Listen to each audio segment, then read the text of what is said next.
বাংলাদেশের কুষ্টিয়ায় শেখ মুজিবের ভাস্কর্য ভাঙার ঘটনায় স্থানীয় একটি মাদ্রাসার 4 জনকে আটক।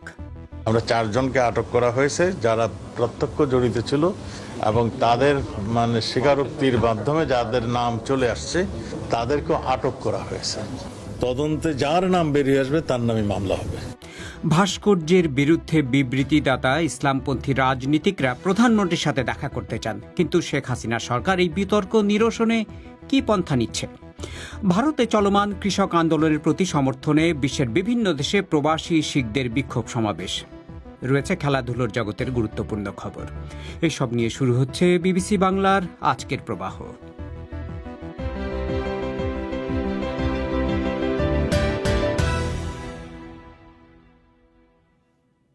রেডিও ছাড়াও অনুষ্ঠান আপনারা লাইভ শুনতে পাচ্ছেন আমাদের ওয়েবসাইটে www.bbcbangla.com। প্রবাহে আপনাদের স্বাগত জানাচ্ছি শাকিল আনোয়ার। বাংলাদেশের কুষ্টিয়া শহরে শেখ মুজিবুর রহমানের একটি নির্মাণাধীন ভাস্কর্য ভাঙচুরের ঘটনায় এ পর্যন্ত 4 জনকে গ্রেপ্তার করা হয়েছে। পুলিশ বলছে যে কুষ্টিয়া শহরের 5 রাস্তার মোড়ে নির্মাণাধীন ভাস্কর্যের কাছে একটি দোকানের সিসিটিভি ক্যামেরায় ধারণ করা ফুটেজ দেখে অপরাধীদের শনাক্ত করা হয়েছে। ওদিকে ভাস্কর্য ভাঙার বিরুদ্ধে কুষ্টিয়ায় এক বিক্ষোভ মিছিলের সময় বিরোধী বিএনপির স্থানীয় কার্যালয়ে ভাঙচুর করা হয়েছে।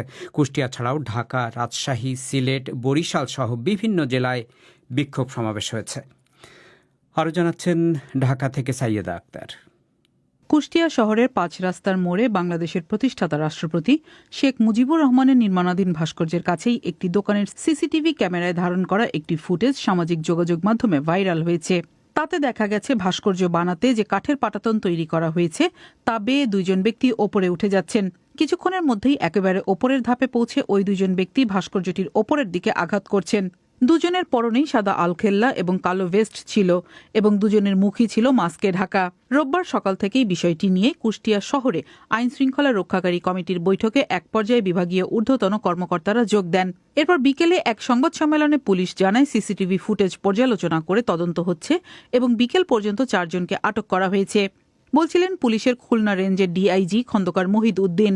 4 তারিখ মধ্যরাত থেকে 5 তারিখ ভোর 6টা বা 4টার মধ্যে কোনো এক সময় দুর্বৃত্তকারীরা জাতির পিতার এই প্রতিকৃতিতে আঘাত করে এবং সেটি ক্ষতিগ্রস্ত হয়, ভেঙে যায়। পুলিশের পক্ষ থেকে ঘটনাটি তদন্ত করে ঘটনার সাথে যারা সংশ্লিষ্ট তাদেরকে চিহ্নিত করে তাকে যারা চিনতে পারে তাদের দ্বারা শনাক্ত করায়, তারপরে যে জায়গায় তাদের অবস্থান ছিল সে অবস্থান চিহ্নিত করে তাদেরকে ধৃত করা হয় এবং বর্তমানে তাদের 4 জন পুলিশের হেফাজতে রয়েছে। আটক 4 জন ব্যক্তির 2 জন কুষ্টিয়ার জুগিয়া মাদ্রাসা পশ্চিমপাড়া, যেটি স্থানীয়ভাবে মাদ্রাসা পাড়া নামে পরিচিত, সেখানকার মাদ্রাসা ইবনে মাসউদ নামে একটি শিক্ষা প্রতিষ্ঠানের ছাত্র। অপর 2 জন ওই একই মাদ্রাসার শিক্ষক বলে জানিয়েছে পুলিশ। স্থানীয় সংবাদদাতারা জানিয়েছেন ওই মাদ্রাসাটি একটি কওমি মাদ্রাসা এবং মহামারীর মধ্যেও সেটি খোলা ছিল। কিন্তু রোববার মাদ্রাসার প্রিন্সিপাল বা অন্য কোনো কর্তৃপক্ষের সঙ্গে বারবার যোগাযোগ করেও কথা বলা সম্ভব হয়নি। স্থানীয় সংবাদদাতারা জানিয়েছেন শনিবার সন্ধ্যা থেকেই কর্তৃপক্ষ পলাতক রয়েছে। এদিকে স্বরাষ্ট্রমন্ত্রী আসাদুজ্জামান খান সাংবাদিকদের বলেছেন বিষয়টি নিয়ে তদন্ত চলছে। তদন্তে যার নাম আসবে তার বিরুদ্ধেই মামলা হবে। আমরা 4 জনকে আটক করা হয়েছে যারা প্রত্যক্ষ জড়িত ছিল। তারা হলো আবু বকর নাহিদ এবং তাদের স্বীকারোক্তির মাধ্যমে যাদের নাম চলে আসছে তারা হলো আলামিন আর ইউসুফ। তাদেরকে আটক করা হয়েছে। যেহেতু তদন্ত চলছে, আমি এইটুকুই বললাম, তদন্ত চলছে, তদন্তের পরে আপনাদেরকে বিস্তারিত জানাবো। তদন্তে যার নাম বেরিয়ে আসবে তার নামে মামলা হবে। দেশের ইসলামপন্থী দলগুলো ঢাকার ধোলাইপাড়ে শেখ মুজিবুর রহমানের একটি ভাস্কর্য স্থাপনের বিরোধিতা করে গত কিছুদিন যাবৎ প্রতিবাদ বিক্ষোভ করছে। জানিয়ে ক্ষমতাসীন দল আওয়ামী লীগের সঙ্গে ইসলামপন্থী দলগুলোর একরকমের টানাপোড়েন সৃষ্টি হয়েছে। এরপর থেকে ভাস্কর্যের পক্ষে বিপক্ষে দেশব্যাপী বিক্ষোভ চলছে। সামাজিক মাধ্যমেও চলছে বিতর্ক এবং প্রতিক্রিয়া। বিষয়টি নিয়ে রোববার সারাদিন কুষ্টিয়া শহরে বিক্ষোভ হয়েছে। তাতে রাজনৈতিক দলের পাশাপাশি সামাজিক সাংস্কৃতিক সংগঠনও প্রতিবাদে অংশ নিয়েছে। এতে যোগ দিয়েছিলেন কুষ্টিয়া সম্মিলিত সামাজিক জোটের কর্মী তানিয়া রহমান। গত রাতের থেকে তো আমরা কেউ ঘুমাইনি, এখনো দাঁড়ায় আছি। এই যে মৌলবাদী হামলাটা হলো, 13-14 বছর আগে একটা হয়তো কিছু দেশে অঘটন অরাজকতা করে যেতে পারতো, কিন্তু এখন তো সংস্কৃতির ভিতরে আমরা আছি। তো এই সংস্কৃতিতে এসে মানবাধিকার একটা করতে হলো না। ভাস্কর্য ভাঙচুরের ঘটনাকে কেন্দ্র করে শনিবার বিকেলে কুষ্টিয়া জেলা বিএনপি কার্যালয়ে ভাঙচুর হয়েছে বলে অভিযোগ করেছে দলটি। তবে এই ঘটনায় এখনো কোনো মামলা দায়ের হয়নি। ওদিকে কুষ্টিয়ার বাইরে ঢাকা বিশ্ববিদ্যালয়, রাজশাহী বিশ্ববিদ্যালয়, সিলেট, মাগুরা, বরিশাল, ঝিনাইদহ, চাঁদপুর সহ বিভিন্ন জেলায় বিক্ষোভ অনুষ্ঠিত হয়েছে। সিলেট আওয়ামী লীগের একজন নেত্রী হেলেন আহমেদ বলছিলেন, বিষয়টি তাদের মধ্যে ব্যাপক ক্ষোভের সঞ্চার করেছে। আমার খুব দেখেছে এই জিনিসটা, ধরেন জাতির জন্য বঙ্গবন্ধু শেখ মুজিবুর রহমান ওনারা তো দেশকে স্বাধীন করে দিয়েছেন, কিন্তু ওনার ভাস্কর্যটা ভাঙ্গা হবে কেন? ওইটা যদি কোনো আলোচনা থাকে, কোনো সমস্যা থাকে, ওনারা বসে আলাপ আলোচনা করবেন। তো ভাঙ্গার দরকারটা কি ছিল? এইটাই আমার একটা অনুভূতি। এর জন্য আমি গেছি যে সবাই যেহেতু যাচ্ছে, কারো বেলা এটা হবে এটা আমরা মেনে নিতে পারি না, বুঝছেন? আমাদের হোক আর অন্য পার্টির হোক আর অন্যজনের হোক। রোববার বাংলাদেশের প্রতিষ্ঠাতা রাষ্ট্রপতি শেখ মুজিবুর রহমানের ভাস্কর্য সহ দেশের সকল ভাস্কর্য রক্ষায় হাইকোর্টে একটি রিট করা হয়েছে। সাইয়েদ আক্তার। ওদিকে বাংলাদেশে ইসলামপন্থী দল এবং গোষ্ঠীর যে নেতারা ভাস্কর্য নির্মাণের বিপক্ষে বিবৃতি দিয়েছিলেন, তারা বলছেন যে এখনও তারা তাদের অবস্থানে অনড় রয়েছেন এবং এ নিয়ে তারা প্রধানমন্ত্রী শেখ হাসিনার সাথে দেখা করতে চান। বিবৃতিতে স্বাক্ষরদাতাদের একজন বিবিসিকে জানিয়েছেন তারা প্রধানমন্ত্রীর কাছে এ ব্যাপারে একটি চিঠি পাঠাবেন। তবে এই বিতর্ক নিয়ে ইসলামী এসব দলগুলোর সাথে মীমাংসায় বসার কোনো ইচ্ছা এখন পর্যন্ত আওয়ামী লীগ বা সরকারের পক্ষ থেকে জানানো হয়নি। বাংলাদেশের সরকার কিভাবে এই বিতর্ক নিরসনের চেষ্টা করছে বোঝার চেষ্টা করেছেন আমাদের সংবাদদাতা মুন্নি আক্তার। রাজধানীর ধোলাইপাড় এলাকায় বাংলাদেশের প্রতিষ্ঠাতা রাষ্ট্রপতি শেখ মুজিবুর রহমানের ভাস্কর্য নির্মাণ নিয়ে বিতর্কের জেরে শনিবার যাত্রাবাড়ি মাদ্রাসায় বৈঠকে বসেন ইসলামী চিন্তাবিদরা। বৈঠক শেষে ভাস্কর্য নির্মাণ ইসলামে নিষিদ্ধ উল্লেখ করে এ বিষয়ে 5 দফা একটি প্রস্তাব দেওয়া হয়। এ বিষয়ে আজ যাত্রাবাড়ি বড় মাদ্রাসার সিনিয়র মুহাদ্দিস মাওলানা নিয়ামতুল্লাহ আল ফরিদি বিবিসি বাংলাকে বলেন, তাদের দাবি বাস্তবায়নের জন্য প্রধানমন্ত্রী বরাবর যে চিঠি পাঠানোর কথা ছিল সেটি প্রস্তুতির কাজ চলছে। 2-1 দিনের মধ্যেই প্রধানমন্ত্রীর সাথে দেখা হবে বলে আশা করছেন তারা, বলছিলেন মিস্টার ফরিদি। আমরা ওই চিঠি কমপ্লিট করছি এবং ওটা যখন আমরা পেশ করব তখন আমরা এটা আপনাদেরকে বলতে পারবো। কালকে আমরা যে ব্রিফ দিয়েছিলাম এরপর আমরা আরো অগ্রসর হয়ে পরবর্তী ব্রিফ আপনাদেরকে দিতে পারবো। আপনারা কি আজকালকের মধ্যেই দেখা করার কথা ভাবছেন? আশা করছি। এদিকে এই প্রস্তাব এবং ইসলামী দল ও চিন্তাবিদদের ভাস্কর্য নির্মাণের বিষয়ে বিরোধিতার জেরে যে পরিস্থিতির সৃষ্টি হয়েছে সে বিষয়ে আওয়ামী লীগের যুগ্ম সাধারণ সম্পাদক মাহবুবুল আলম হানিফ বলেছেন, এ বিষয়ে আলোচনা করে সরকার সিদ্ধান্ত নেবে। তবে গণতন্ত্র আর ধর্ম নিরপেক্ষতার মতো মূলনীতিকে ভিত্তি করে তৈরি করা সংবিধান অনুযায়ী দেশ চলবে এবং এদেশে থাকতে হলে তা মানতে হবে বলে মন্তব্য করেন মিস্টার হানিফ। তাদের যে বিষয়গুলো তারা দাবি করেছেন, সরকার, আইনশৃঙ্খলা বাহিনী বা প্রশাসন এইগুলোকে যথাযথভাবে বিচার বিবেচনা করবেন, তারা সিদ্ধান্ত নেবেন। কিন্তু একজন রাজনৈতিক কর্মী হিসেবে আমরা বলতে পারি সংবিধানের আলোকে রাষ্ট্র চলবে। যারা ইসলামের কথা বলেন, যে সংগঠনের পক্ষে কথা বলেন না কেন, প্রত্যেকে সংবিধান অনুযায়ী তাকে চলতে হবে। এই দেশে বাস করতে হলে পরে তাকে সংবিধান মেনে চলতে হবে। যারা সংবিধান মানতে যাদের অসুবিধা আছে তাদের এই দেশে থাকার কোনো নৈতিক অধিকার আছে বলে জনগণ মনে করে না। নিজের বাসভবন থেকে এক ভিডিও কনফারেন্সে আওয়ামী লীগের সাধারণ সম্পাদক এবং সড়ক পরিবহন ও সেতুমন্ত্রী ওবায়দুল কাদের বলেছেন, ইতিহাসের মীমাংসিত বিষয় নিয়ে একটি উগ্র সাম্প্রদায়িক গোষ্ঠী ধর্মীয় বিভেদ তৈরির চেষ্টা করছে। তিনি বলেন, আওয়ামী লীগ গায়ে পড়ে আক্রমণ করে না, কিন্তু আক্রমণের শিকার হলে প্রতিরোধ গড়ে তুলতে এক বিন্দুও পিছপা হয় না, বলছিলেন মিস্টার কাদের। একটি উগ্র সাম্প্রদায়িক গোষ্ঠী দেশব্যাপী ধর্মীয় বিভেদ তৈরির অপচেষ্টায় লিপ্ত রয়েছে। বাড়াবাড়ি করলে বাংলাদেশ আওয়ামী লীগের কর্মীরা ঘরে বসে চুপ করে থাকবে না। আমি উগ্রবাদী গোষ্ঠীকে স্পষ্টভাবে বলতে চাই, আপনারা অনেক করেছেন, এনাফ ইজ এনাফ, এবার থামুন। এ বিষয়ে সরকারের এক মন্ত্রী বিবিসি বাংলাকে বলেছেন, উদ্ভূত এই পরিস্থিতি সামাল দেয়া নিয়ে সরকারের উচ্চ পর্যায়ে আলোচনা চলছে। প্রধানমন্ত্রী শেখ হাসিনার সাবেক তথ্য উপদেষ্টা ইকবাল সোবহান চৌধুরী বলেন, সহিংসতার বিষয়গুলো সামাল দিতে আইনশৃঙ্খলা রক্ষাকারী বাহিনী কাজ করবে। আর পুরো বিষয়টি নিয়ে সমাধানে আসার পথ হচ্ছে উভয় পক্ষের আলোচনায় বসা, বলছিলেন মিস্টার চৌধুরী। সরকার দুইভাবে মোকাবেলা করতে পারেন। একটা হলো আইন শৃঙ্খলা পরিস্থিতি, আপনি দাবি তুলতে পারেন, কিন্তু আপনি যখন নিজের হাতে আইন তুলে নিয়ে ভাঙতে যাবেন সেটা কিন্তু বেআইনি। আর বেআইনি কোনো কিছু ফেস করা, এটা তো সরকারের আইন শৃঙ্খলা রক্ষার ব্যাপার। যারা আলেম ওলামারা তারা তাদের দাবি দিচ্ছেন, সেই দাবি নিয়ে আলোচনা হবে, সেই দাবি নিয়ে বিতর্ক হবে, এমনকি সেই দাবি নিয়ে তারা বড় বড় মাহফিল করছেন। সবই আমি মনে করি একটি পথ, সেটা হলো শান্তিপূর্ণভাবে এটির সমাধান করা। ভাস্কর্য নির্মাণের বিরুদ্ধে অবস্থান ছাড়াও ইসলামী দলগুলোর 5 দফা প্রস্তাবের মধ্যে রয়েছে ইসলামের নবীর প্রতি অবমাননাকর আচরণের ওপর কঠোর নজরদারি ও আইনগত ব্যবস্থা গ্রহণ, গ্রেপ্তার হওয়া ব্যক্তিদের মুক্তি এবং মামলা প্রত্যাহার এবং শব্দ দূষণের অজুহাতে লাউড স্পিকার ব্যবহারের ব্যাপারে নির্দেশনা প্রত্যাহার। মুন্নি আক্তার। এবারে সংক্ষিপ্ত বিশ্ব সংবাদ মিজানুর রহমান খানের কাছে।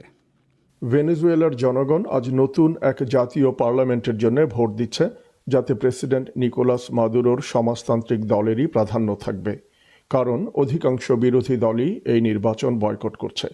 প্রেসিডেন্ট মাদুরো এবং বিরোধী দলীয় নেতা হুয়ান গুয়াইদোর মধ্যে 2 বছর ধরে ক্ষমতার দ্বন্দ্ব চলার পর এই নির্বাচন হচ্ছে। দক্ষিণ কোরিয়ায় করোনা ভাইরাস সংক্রমণ আবার বাড়তে থাকায় দেশটির সতর্কতার স্তর দ্বিতীয় সর্বোচ্চ মাত্রায় উন্নীত করা হয়েছে।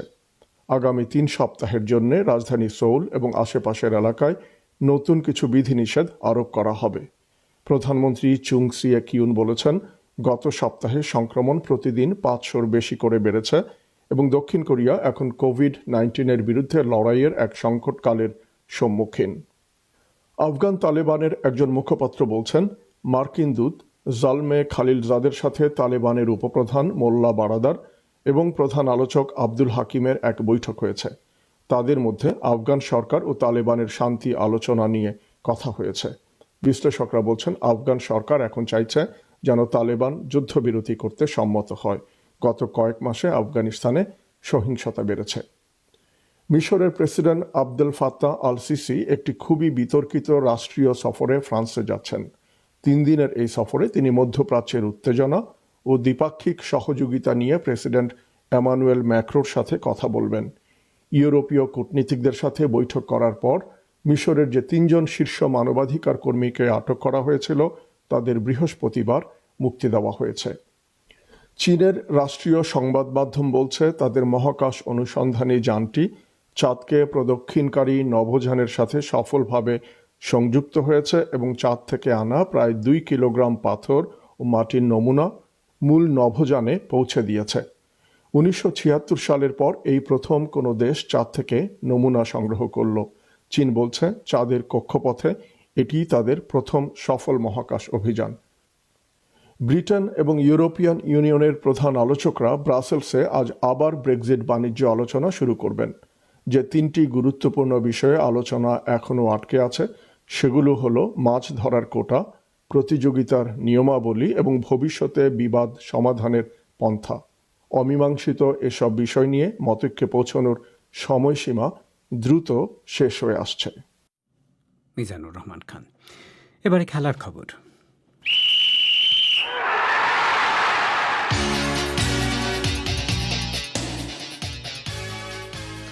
খেলার খবর পড়ছি রাহেন মাসুদ। ম্যাচ খেলার জন্য ফিট মাশরাফি বিন মুর্তুজা, এমন একটি খবর এসেছে আজ বাংলাদেশ ক্রিকেট বোর্ড থেকে।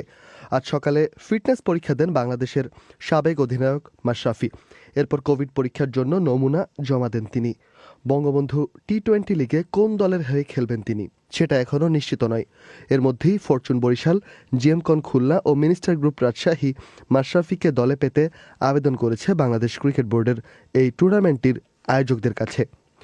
খুব অল্প সময়ের নোটিশে বাতিল হলো দক্ষিণ আফ্রিকা ও ইংল্যান্ডের মধ্যকার প্রথম ওয়ানডে ম্যাচ। 3 ম্যাচের এই ওয়ানডে সিরিজ মাঠে গড়ানোর ঠিক আগ মুহূর্তে হোটেল থেকে খবর পাওয়া গেছে যে কোভিড পরীক্ষায় পজিটিভ এসেছে হোটেলের কোনো স্টাফের। এরপর ক্রিকেট সাউথ আফ্রিকা ও ইংলিশ ক্রিকেট বোর্ড খুব অল্প সময়ের মধ্যে ম্যাচটি বাতিল ঘোষণা করে দেয়। নিউজিল্যান্ড ওয়েস্ট ইন্ডিজের বিপক্ষে প্রথম টেস্ট ম্যাচে ইনিংস ও 134 রানের একটি জয় পেয়েছে।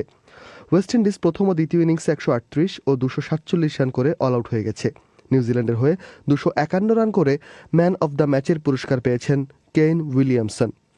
ওদিকে অস্ট্রেলিয়া ও ভারতের মধ্যকার সিরিজটি এখন চলছে।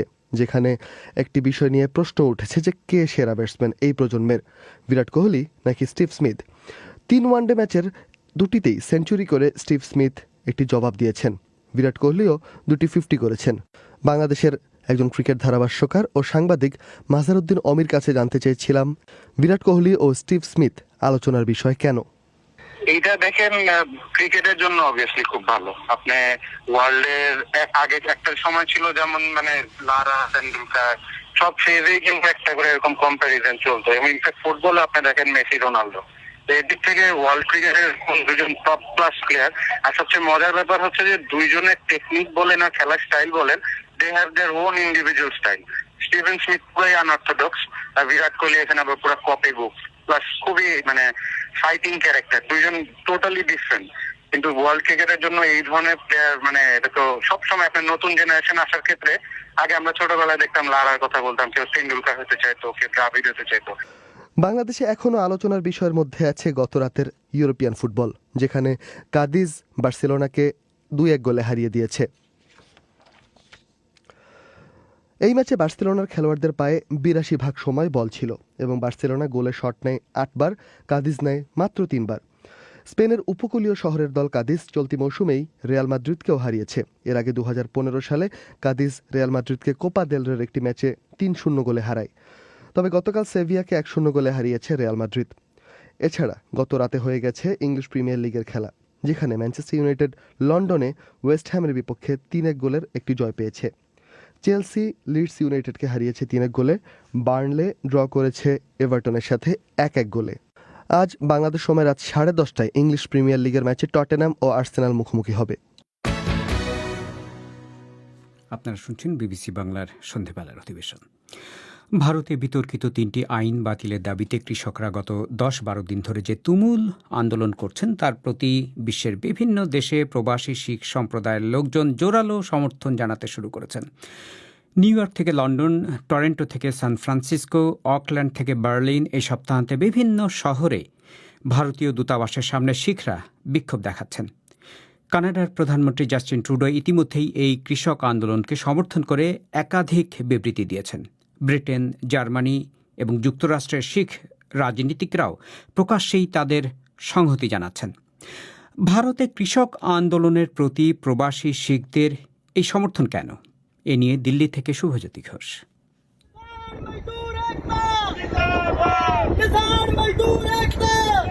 চাষি ও মেহনতি জনতার সমর্থনে দিল্লিতে এই ধরনের স্লোগান শোনা যাচ্ছে বেশ কিছুদিন ধরেই, কিন্তু এবার এই আওয়াজ উঠছে সুদূর কানাডার টরন্টোতেও, কিংবা নিউ ইয়র্কে, কিংবা নিউজিল্যান্ডের অকল্যান্ডেও। ভারতের নরেন্দ্র মোদী সরকার দেশের কৃষকদের সঙ্গে, বিশেষ করে পাঞ্জাবের চাষিদের সঙ্গে প্রতারণা করেছে বলেই এই শিখ বিক্ষোভকারীদের দৃঢ় বিশ্বাস। ਜਦੋਂ ਆਪਾਂ ਸੁਣਦੇ ਆ ਕਿ ਸਾਡੇ ਕਿਸਾਨ ਵੀਰ ਇੰਨੀ ਠੰਡ ਦੇ ਵਿੱਚ ਬਗੈਰ ਘਰਾਂ ਤੋਂ ਮਤਲਬ ਟਰਾਲੀਆਂ ਦੇ ਵਿੱਚ ਤੇ ਉੱਤੋਂ ਸਰਕਾਰ ਉਹਨਾਂ ਦੇ ਠੰਡਾ ਪਾਣੀ ਪਾ ਰਹੀ। টরন্টোতে এই শিখ মহিলা যেমন বলছিলেন, ডিসেম্বরে দিল্লির প্রবল শীতের মধ্যেও ট্রাক্টরে চেপে যে কৃষকরা প্রতিবাদ জানাতে এসেছেন, তাদের উপর একটা সভ্য সরকার কিভাবে জলকামান দিয়ে ঠান্ডা জল ছেটাতে পারে। শীতের দিনগুলোয় তারা যাতে লম্বা সময় ধরে আন্দোলন চালাতে পারেন, তাই আমরা কানাডা থেকে তাদের জন্য গরম জামাকাপড়, কম্বল ইত্যাদি পাঠাচ্ছি। ফের গরম কাপড়ে পাকে 2-4 ঘন্টা। কানাডার প্রধানমন্ত্রী জাস্টিন ট্রুডো, যার ক্যাবিনেটে একাধিক শিখ সদস্য আছেন, ইতিমধ্যেই ভারতের আপত্তি অগ্রাহ্য করে একাধিকবার ওই আন্দোলনকে সমর্থন করেছেন। টরন্টো, ভ্যাঙ্কুভার সহ কানাডার বিভিন্ন শহরে শিখরাও পথে নেমেছেন।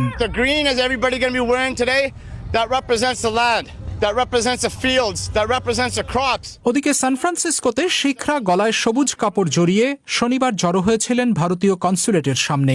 তাদেরই একজন জগমিত সিং বলছিলেন, সবুজ হল কৃষিক্ষেতের প্রতীক, ফসলের প্রতীক। যে কৃষকরা তাদের অধিকার আদায়ের জন্য পথে নেমেছেন, তাদের প্রতি সংহতি জানাতেই তারা আজ সবুজকে আপন করে নিয়েছেন। This was just a pure outpouring of emotion of people. Most of our families, our cousins, our brothers, sisters. New ইয়র্কের আন্দোলনে অংশ নেওয়া মনিন্দর সিং আবার ব্যাখ্যা করছিলেন, এটা আসলে বিশ্বজোড়া শিখদের আবেগের বহিঃপ্রকাশ, কারণ তাদের ভাই বেরাদার, আত্মীয় পরিজন কিংবা মা বাবারাই আজ দিল্লিতে সরকারের বিরুদ্ধে আন্দোলনে ফ্রন্ট লাইনে। Are actually sitting on the front lines in Delhi right now, so it's a very deep connection to us. রবিবার সকালে নিউজিল্যান্ডের অকল্যান্ডেও ভারতে কৃষকদের প্রতি সংহতি জানিয়ে জড়ো হয়েছিলেন বেশ কয়েক হাজার শিখ। Making posters for Kisan and the farmers in India because they really do need our support right now. স্থানীয় গুরুদুয়ারাতে স্বেচ্ছাসেবী তরুণ তরুণীরা তাদের জন্য পোস্টার তৈরি করেছেন, লঙ্গরেরও ব্যবস্থা করা হয়েছে। পাশাপাশি ক্যালিফোর্নিয়ার বিভিন্ন শহরে পুরো উইকেন্ড জুড়ে শিখদের গাড়ির মিছিল বেরিয়েছে। হংক ফর ফার্মার স্লোগান দিয়ে কৃষকদের জন্য শিখ চালকরা ক্রমাগত হর্ন বাজিয়ে গেছেন। सारे लोग भी बेनती है कि खास करके जो नौजवान आ रहे हैं कि प्लीज जिस तरह किसान है कि अपनी इंडिया विच प्रोटेस्ट कर रहे हैं उसी डिकोरम डिसिप्लिन दे नाल। বে এরিয়াতে আন্দোলনের আহ্বায়ক রাগিনী কাউর অবশ্য বলছিলেন, দিল্লিতে যেভাবে কৃষকরা শান্তিপূর্ণ আন্দোলন করছেন ঠিক সেভাবেই আমেরিকায় শিখ যুবকরাও শৃঙ্খলা রক্ষা করেই আন্দোলনের সংহতি জানাচ্ছেন। আজ রবিবার লন্ডনেও ভারতীয় হাইকমিশনের সামনে প্রতিবাদ জানাচ্ছে যুক্তরাজ্যের বহু শিখ সংগঠন। ਬਹੁਤ ਸਾਰੇ ਐਮਪੀਜ਼ ਨੇ ਸ਼ਮੂਲੀਅਤ ਉਹਨਾਂ ਦੀ ਸੀ ਅਤੇ ਇਸ ਦੇ ਨਾਲ ਸਿੱਖ ਸੰਸਥਾਵਾਂ ਜਿਵੇਂ ਕਿ Sikh council UK, all party parliamentary group of British Sikhs. ব্রিটেনে লেবার পার্টির শিখ এমপি তন্মনজিৎ দেশীয় ঘোষণা করেছেন, ভারতে কৃষকরা যাতে ন্যায় বিচার পান সেজন্য এই আন্দোলনে তাঁর সমর্থন আছে। ব্রিটিশ পার্লামেন্টে আরও বহু এমপিও ভারতের আন্দোলনরত কৃষকদের সমর্থন জানাচ্ছেন। তাকি কিসাਨਾਂ ਨੂੰ ইনসাফ মিলে। শুভজ্যোতি ঘোষের পাঠানো রিপোর্ট শুনছিলেন। তিনি এখন টেলিফোনে আমার সাথে যোগ দিচ্ছেন দিল্লি থেকে। শুভ, এই যে কৃষক আন্দোলনের প্রতি প্রবাসী শিখ সম্প্রদায়ের এই যে সমর্থন এবং বিক্ষোভ, সেটা নরেন্দ্র মোদীর সরকারকে কতটুকু ঝামেলায় ফেলেছে বা কতটুকু চিন্তায় ফেলেছে? বলা যেতে পারে রীতিমতো অস্বস্তিতে ফেলেছে। তার কারণ বিশ্বজুড়ে এতগুলো ইন্ডিয়ান হাই কমিশন বা কনসুলেটের সামনে শিখরা প্রতিবাদ জানিয়েছেন, এতগুলো ওয়েস্টার্ন ক্যাপিটালে বা পাশ্চাত্যের বিভিন্ন গুরুত্বপূর্ণ শহরে, যেটা ভারতের জন্য আন্তর্জাতিকভাবে অবশ্যই একটা অস্বস্তিকর বিষয়। আপনার নিশ্চয়ই মনে আছে গত শীতে, গত ডিসেম্বরে যখন ভারত নাগরিকত্ব আইন পাশ করেছিল, তারপরেও ভারতে যেমন প্রতিবাদ হয়েছিল তেমনি ভারতের বাইরেও বিভিন্ন শহরে কিন্তু ভারতীয় বংশোদ্ভূতরা বিশ্বের বিভিন্ন শহরে দূতাবাসের সামনে প্রতিবাদ জানিয়েছিলেন। অনেকটা একই ধরনের জিনিসের পুনরাবৃত্তি হচ্ছে এই শীতেও, তবে এই আন্দোলনটা করছেন মূলত শিখরা। দেশের একটা সংখ্যালঘু সম্প্রদায়, ধর্মীয় সংখ্যালঘু সম্প্রদায় যখন সরকারের বিরুদ্ধে, রাষ্ট্রের বিরুদ্ধে এই ধরনের একটা আন্দোলনে সমর্থন জানান, সংহতি জানান, আন্তর্জাতিকভাবে অবশ্যই ভারতের জন্য সেটা একটা অস্বস্তিকর হয়ে দাঁড়ায়। দ্বিতীয়ত, ভারত, জাস্টিন ট্রুডো কানাডার প্রধানমন্ত্রী যখন এই আন্দোলনকে সমর্থন করে বিবৃতি দেন, তারপর ভারত বলেছিল এটা আমাদের অভ্যন্তরীণ বিষয়, এ ব্যাপারে আপনার নাক না গলানোই ভালো। তারপরে কানাডার হাই কমিশনারকে, যিনি দিল্লিতে নিযুক্ত, তাকে ডেকে প্রতিবাদও জানানো হয় ভারতের তরফে। এরপরও কিন্তু মিস্টার ট্রুডো এই আন্দোলনকে সমর্থন করে আবার বিবৃতি দিয়েছেন। ফলে এটা যে ভারতের অভ্যন্তরীণ বিষয় আর থাকছে না, সেটা এই ঘটনাগুলোতে স্পষ্ট। শুভ, আপনাকে ধন্যবাদ। আপনাকে থামাতে হচ্ছে সময়ের জন্য। ভুটান চাইলে বাংলাদেশের 3টি সমুদ্র বন্দরের যে কোনোটি এবং সৈয়দপুর বিমানবন্দর ব্যবহার করতে পারবে। আজ ভুটানের প্রধানমন্ত্রীর সাথে এক টেলিকনফারেন্সিংয়ের সময় বাংলাদেশের প্রধানমন্ত্রী শেখ হাসিনা ভুটানকে এই সুবিধা দেওয়ার অঙ্গীকার করেছেন। সে সময় দুই দেশের মধ্যে শুল্ক মুক্ত বাণিজ্যের একটি চুক্তিও হয়েছে। ঢাকার স্টুডিও থেকে এই বিষয়ে বলতে যোগ দিচ্ছেন সাইদুল ইসলাম সংবাদদাতা। সাইদুল, এই যে ভুটানকে বাংলাদেশ তার বন্দর, বিমানবন্দর ব্যবহারের প্রতিশ্রুতি দিয়েছে, কিন্তু ভুটান সেটা কতটা ব্যবহার করতে পারবে, ধারণাটা কি? শাকিল, শুধু বিমানবন্দর নয়, বাংলাদেশের যে 3টি সমুদ্র বন্দর রয়েছে সেই 3টিও সমুদ্র বন্দরও ব্যবহারের প্রস্তাব দিয়েছেন বাংলাদেশের প্রধানমন্ত্রী শেখ হাসিনা। তিনি বলছেন যে ভুটান চাইলে এই বিমানবন্দর এবং এই বন্দরগুলো ব্যবহার করতে পারবে। এবং এখানে আপনাকে বলে রাখা ভালো যে বাংলাদেশ বিশ্বের অনেক দেশেই শুল্কমুক্ত সুবিধা পেয়ে থাকলেও এই বাংলাদেশে কোনো দেশকে অগ্রাধিকার ভিত্তিক বাণিজ্য সুবিধা দেওয়ার ঘটনা এটাই প্রথম। ভুটানকে প্রথম দেওয়া হলো, আর 11টি দেশের সঙ্গে এরকম আলোচনা চলছে বলে বলা হচ্ছে। আপনি যেটি জানতে চেয়েছিলেন, ভুটানের এইসব সুবিধা নিতে ভুটান খুবই আগ্রহী। নানা আলোচনায় বিভিন্ন সময় ভুটান তাদের আগ্রহের কথা জানিয়েছে। কিন্তু ভুটান এবং বাংলাদেশের মাঝখানে ভারতের ভূখণ্ড থাকায় ভুটানকে সুবিধা নিতে হলে অনেকটা ভারতের উপরও নির্ভর করতে হবে এবং বাংলাদেশ থেকে যেসব পণ্য নেবে সেগুলো ভারত হয়েই ভুটানে প্রবেশ করবে বা ভুটান থেকে ভারত হয়ে বাংলাদেশে আসবে। ফলে এখানে ভারতের একটা অনুমতি বা সংশ্লিষ্টতার ব্যাপার থাকায় এইসব বিষয়ে অনেকদিন ধরে আলোচনা হলো, এখনও পুরোপুরি বাস্তবায়ন হয়নি। তবে ভুটানের পক্ষ থেকে এই আগ্রহ এবং বাংলাদেশের পক্ষ থেকে আগ্রহ থাকায় ভারতের সঙ্গে একটি সমঝোতার মাধ্যমে হয়তো এই বিষয়টি একটি কার্যকরের প্রক্রিয়ার দিকে দুদিশে এগোতে পারে। সাইদুল, আপনাকে ধন্যবাদ। ফেসবুকে আজ কি নিয়ে কথাবার্তা হচ্ছে বাংলাদেশে, এ নিয়ে আফরোজা নীলা।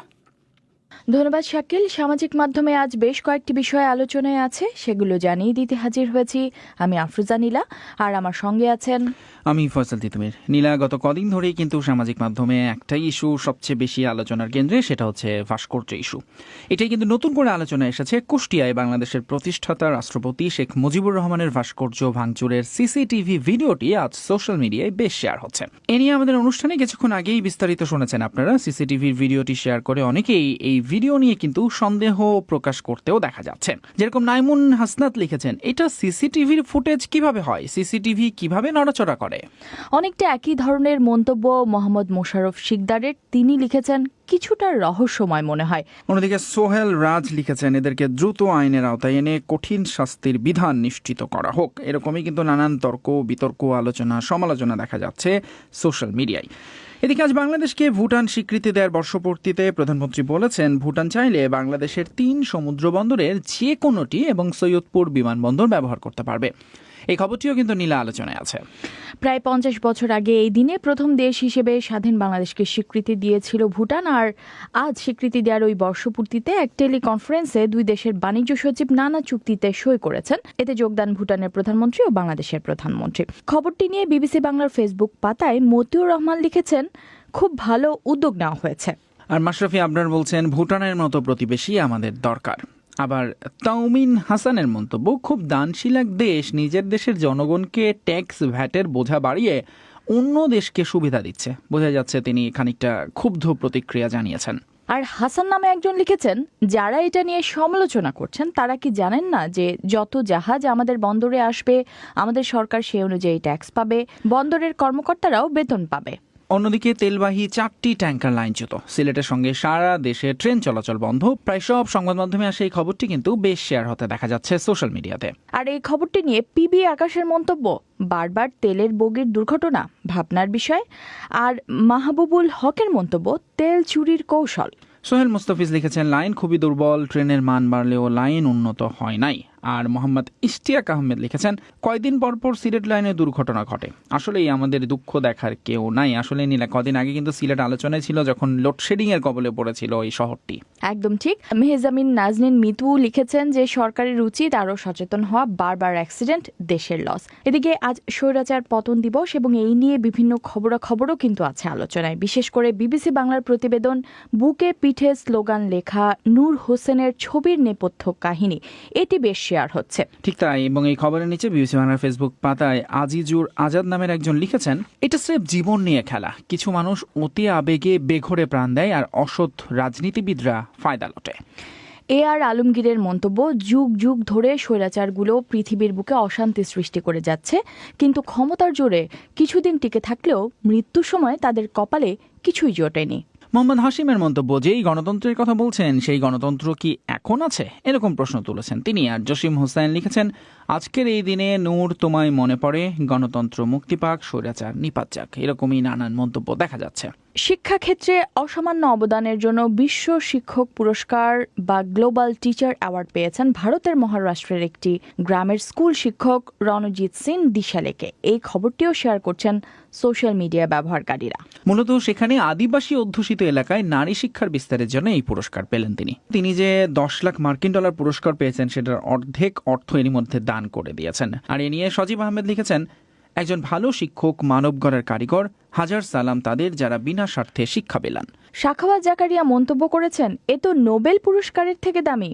আর ইয়ামিন রকির মন্তব্য, শিক্ষক এমনই হওয়া উচিত, শ্রদ্ধা নিবেদন আপনার উপর। তো এই ছিল সামাজিক মাধ্যমে আলোচিত খবরগুলো নিয়ে আমাদের আজকের আপডেট। ধন্যবাদ সঙ্গে থাকার জন্য। এখনকার প্রধান খবর, কুষ্টিয়ায় শেখ মুজিবের ভাস্কর্য ভাঙচুরের ঘটনায় স্থানীয় একটি মাদ্রাসার 4 জনকে আটক। আমাদের পরবর্তী